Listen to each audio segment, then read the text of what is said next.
Welcome to another hidden part of Runcorn video, the village of Aston. Now apparently it used to belong to Runcorn, but we'll get onto that a little bit later. So without further ado, let's get exploring.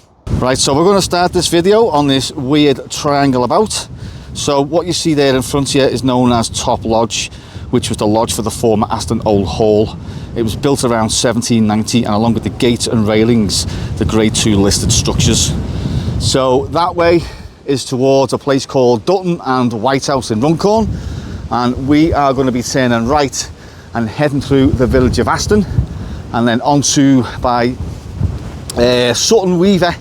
So if you know, well, if you're familiar with the area and you know Rose Cottage Vets, we're going to be heading down that way. I tell you what, there's some bloody nice houses around here. So just further on down the road is this little structure, and I'll show you when we get closer to it. So it is known as, if I don't get run over, Aston Cross. So it's just basically a 17th century stone structure, and it appears to be dislodged from its triangular base. So it looks a bit incomplete, doesn't look much like a cross, but that's what it's called. So you can see some cobbles there as well, some dead old cobbles. Right, so further on down here is a private road, and if I remember rightly from memory, there was a big old hall here. I'm not sure if it's Aston Hall, but I did get told to bugger off. So what we're going to do here, it's a private residence, private road, no through road. Just going to take a little peek, see if we can see beyond this fence. So it's over there, and it came down here years ago. I'm talking like 10-15 years ago, and there was a load of old cars in like a garage, an old garage. So that's what it is. Let me just have a little quick look. Oh no, you can't really see it. It's beyond that fence. I tell you what, what's to say there? Well, that's illegal for a start. Dog roaming free.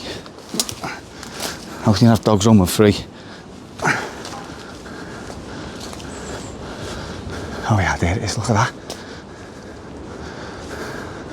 How good is that? So I'm being watched apparently as well. But yeah, it's locked, you can't get in. I have tried in the past.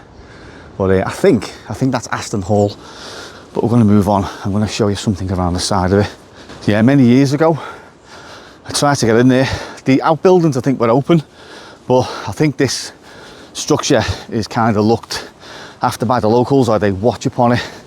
I've never seen any pictures of it inside. I say it's locked, and it's always been locked, and I'm not one for breaking in.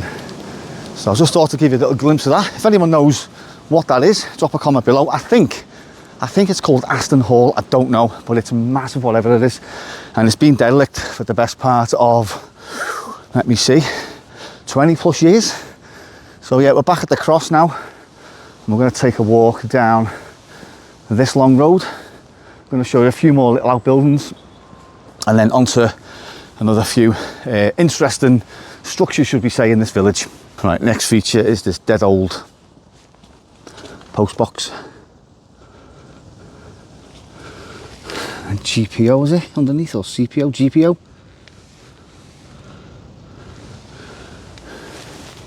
Yeah, dead old, really old. What's that there? That's someone's driveway, I think. So this is the grounds of that building I've just showed you. And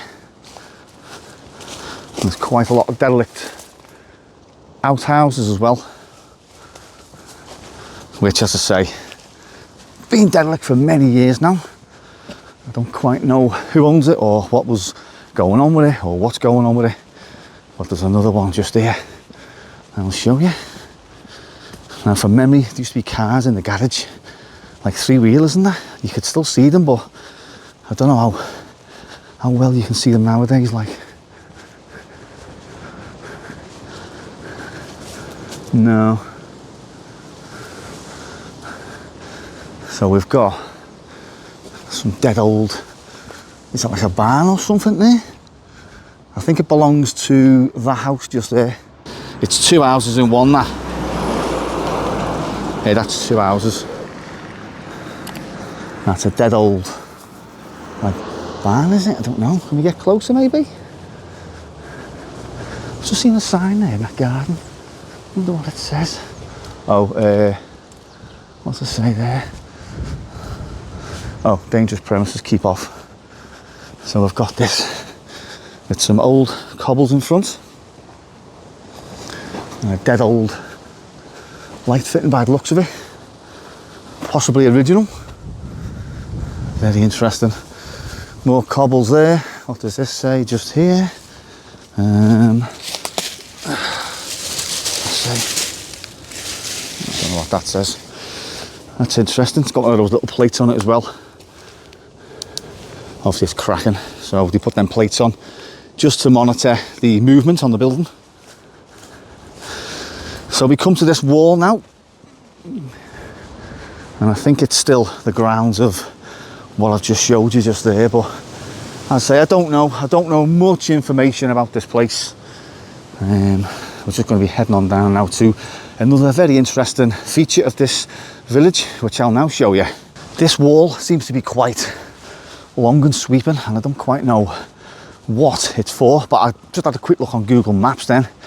There's all private residence, which I'm not going to go into, but one of them's got like some sort of swimming pool at the front, or it's like either a water feature, but it looks really cool anyway. But that's over these walls here, and I don't think, as much as I think it's probably public, let's see how far we can get up anyway. I'm not going to go traipsing in people's private houses. But we've come to this as well, which I think is that those information things for villages and stuff like that. Someone's been here in the past. Sticker removed. Please don't throw your rubbish over the wall. CCTV. Right, so the next thing we come to is a partly cobbled lane, which is just here, which is quite nice. And this is a war memorial. So this was erected in 1920 to commemorate the local lives lost in World War I. It also has the names of the lost in World War II inscribed in the sandstone column, as you can see there. And it stands next to the Grade 1 listed St. Peter's Church, but we'll get onto that in a minute. 1939 to 1945. There's some names there. Let's get a bit more zoomed in. And then we go up to the top. Our fallen heroes, 1914 to 1919. And then you've got some memorials made by the school, which is just further down the road. So it's Sutton Primary School. That will be the last building I'm going to show you on this little adventure. But yeah, a little wander around it. Some crosses there as well.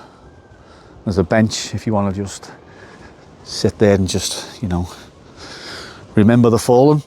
Right, so next up in the village of Aston is the Grade 1 listed Church of St. Peter.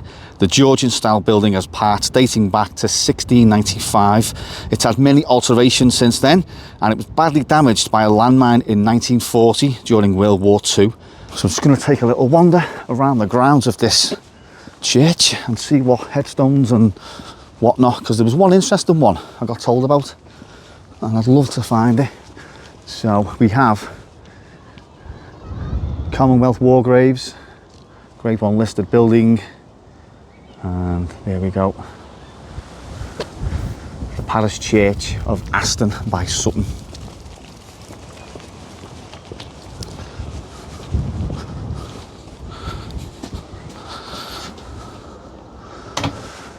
Oh, we've closed the gate behind you.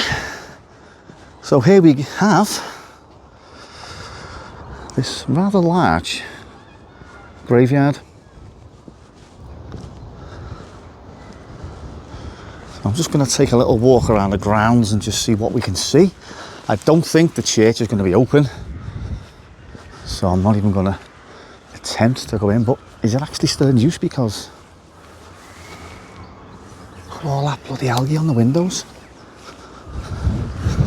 So inside here, there's also Grade 1 listed tombs as well, which I'm assuming are them. And these. So let's take a little wander and see what we can find. Oh, hello. Is that a pheasant? Is it? I don't know. I'm not up on my game animals, so I couldn't tell you. There's quite a lot of them there, like all just scarpered.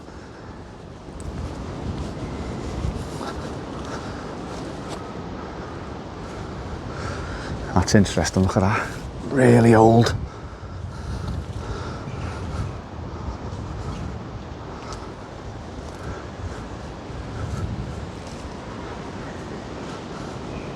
Dead old railings around that one as well, and nature has just completely taken over that one and that one. Just trees growing out of them, which is quite strange.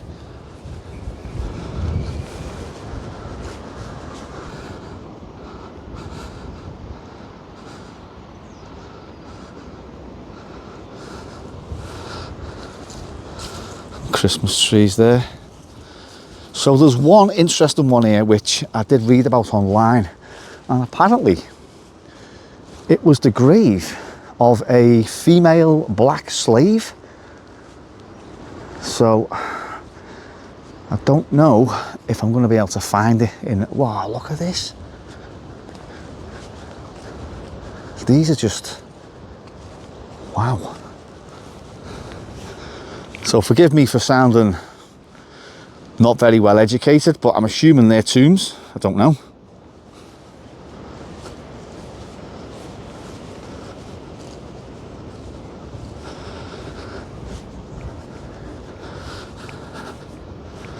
Looks like they just left to basically just fall apart. What's some of the dates on these? It's quite hard to see actually, because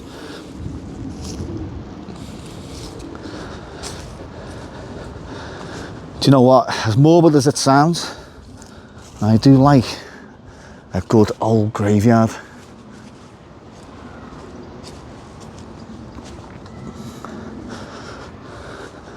And this, I've never seen anything like this before in a graveyard. Just all, these all just left to pretty much. I mean, don't get me wrong, the garden, the area looks very well, nicely maintained. No rubbish or nothing, there's nothing really overgrown. So yeah, it's just never seen nothing like this before. Right, as mentioned before, this village used to be part of Runcorn and now it is no longer. So here is a little bit of information on when that changed. Aston-by-Sutton was formerly a township and chapelry in the parish of Runcorn. In 1866, Aston-by-Sutton became a separate civil parish. On November the 9th, 1936, the parish was abolished and merged with Aston Grange to form Aston. In 1931, the parish of Aston-by-Sutton had a population of 220. So as it stands today, according to the 2001 census, it had a population of 111, reducing slightly to 106 at the 2011 census. The village is just outside the Runcorn urban area. From 1974 to 2009, it was in the Vale Royal district. Right, so I've just noticed a few graves just hidden behind a couple of trees here. Oh, what's this one here? Died December 29th, 1900, age 14 years. Jeez. There's a couple here as well at the back. What's that one there? Thomas Bate, 1957. It's just hidden there, you can see behind that tree. That's actually fallen, to be fair, like, so, you know, it's not like it's been put there on purpose. Jane Wardle. So I'm just going to try and find this grave of a woman called Chloe Gambier, I think it is. Right, I've had a look around this graveyard and I can't for the life of me find the grave of Chloe Gambier and the other servants that worked in Aston Hall. So I've just done a little bit of Googling, found a little bit of information. So here is some information on the grave and the final resting place of Chloe Gambier. So Chloe Gambier was born around 1760 and sold into slavery. The Aston family were not involved in the slave trade. It is likely that Chloe was bought at a slave auction held at Liverpool in the late 1760s. She was baptised in St Peter's Church, Aston-by-Sutton in 1767 when she was aged just 7 years. In 1807, slavery was abolished in the United Kingdom. Chloe Gambier must have been trusted and respected by the Aston family. She worked her way up the domestic service ladder. She eventually became the housekeeper at Aston Hall. A housekeeper was the highest ranking female servant in the household. Just spotted one there as well. J.H. Dean, the King's Liverpool Regiment, 23rd of November 1917, age 25.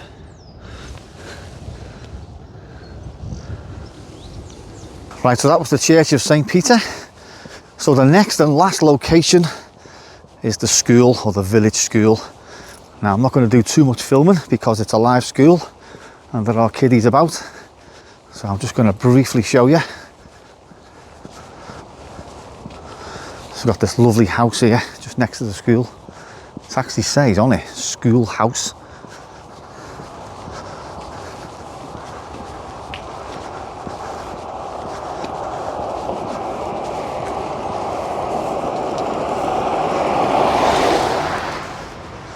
Again, really old. That's the school there.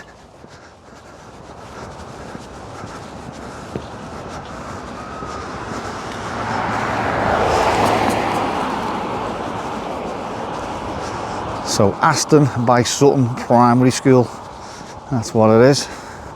So as you come past the school, you've got this long road, which is just like, seems to go on forever. So if you continue that way, you will end up by the M56 and the Frodsham turn off and all that. And if you know the area, Rose Cottage Vets as well, very good vets indeed. They have tended to my cat in the past. So I'm just gonna take a wander down to the end because there's something really interesting, and I mean absolutely really interesting around here, which I'm gonna try and seek permission on. So yeah, that was the village of Aston, formerly belonging to Runcorn. Ah, that's where I left you. So that is the village of Aston. Only a small little village, still retains its Runcorn WA7 postcode as well. So there is a few more houses I'm going to show you because I just wanted to show you the main village area. There's also about 4 or 5 houses in clumps in various sections down the road, but you don't really want to see that. So I was looking around thinking, like, the population, why is it 100 and odd? There's not that many houses here, but there is quite a lot, just sort of like past where we started as well, at the old lodge or whatever it was called. And I say, we just want to working our way down. The hall I showed you, that derelict hall, is it a hall? I don't know. It looks like a bit of a mansion type house. I don't know. If anyone does know who's watching, please drop a comment below. It'd be greatly appreciated. So yeah, nice little wander. As I say, post box, school, old hall, and just old sort of relics left lying around and that. So yeah, that was a really, really nice little mooch. And as I say, I come here years ago and I tried to gain access into that hall or house, whatever it was. And some of the locals came out and were like, you know, what are you doing, blah, blah, blah. It's private and all that. So there's a few more things I would have liked to have shown you, but obviously they are private residences. So yeah, what's coming up on the channel next? I have loads, and I mean absolutely loads of stuff to do. I've got loads of stuff in Liverpool to do, loads of unseen, and I mean unseen underground stuff and overground stuff.